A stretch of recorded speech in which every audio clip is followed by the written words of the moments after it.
بسم اللہ الرحمن الرحیم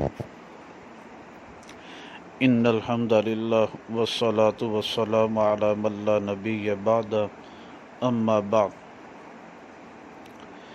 عقیدہ ختم نبوت کے بارے میں حدیث نمبر 120 بیان کی جا رہی ہے۔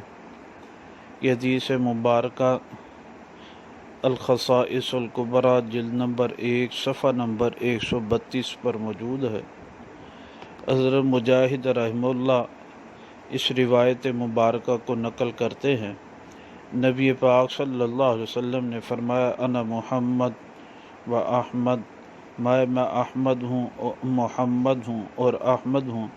انا رسول الرحمہ، میں رسول رحمت ہوں۔ انا رسول الملحمہ، اور میں رسول ملحمہ ہوں، یعنی جہاد کا رسول ہوں۔ انا المقفی والحاشر، اور فرمایا انا المقفی، میں سب سے آخری پیغمبر ہوں والحاشر، جس کے اور میں حاشر ہوں، یعنی جس کے بعد قیامت برپا ہوگی۔ بعثت للجہاد ولم ابعث بالزراع، فرمایا مجھے جہاد کے لیے بھیجا گیا، مجھے زراعت کے لیے نہیں بھیجا گیا۔ اس حدیث مبارکہ میں انا المقفی والحاشر سے معلوم ہوا کہ آپ علیہ الصلاۃ والسلام آخر الانبیاء ہیں اور آپ کے بعد ہی قیامت کا آنا ہے۔ آپ کی نبوت اور قیامت کے درمیان کوئی فاصلہ نہیں ہے۔